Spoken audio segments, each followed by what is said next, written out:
Hello বন্ধুরা, কেমন আছেন আপনারা? আশা করি ভালোই আছেন। আমিও আপনাদের দোয়ায় অনেক ভালো আছি। আজকে আপনাদের দেখাবো ভাজা পিস দিয়ে ডাল ভর্তা করা। সঙ্গেই থাকুন। এই তো আজকে ডাল ভর্তা করব।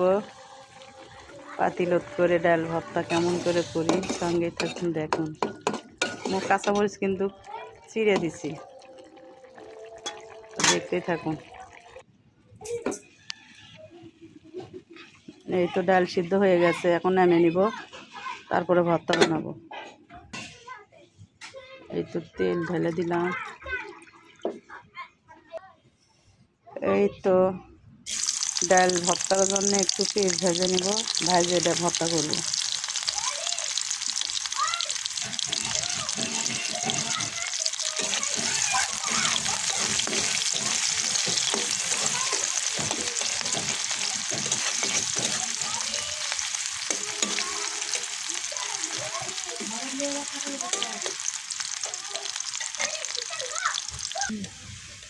এই তো পেঁয়াজ ভাজা হচ্ছে, আমি এগুলো ডাল ভর্তার মধ্যে দিব।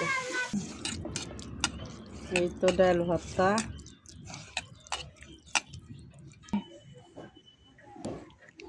এই তো সামান্য একটু তেল দিয়ে দিলাম, আসলাম না কিসের জন্য, ভাজা পেঁয়াজের মধ্যে তেল আছে, তারপরে ওর মধ্যেও তেল দিছি, তেল দিয়ে সিদ্ধ করে নিছি।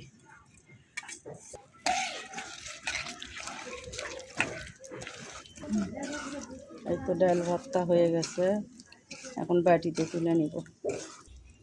এই তো ডাল ভর্তা, কাঁচামরিচের ডাল ভর্তা।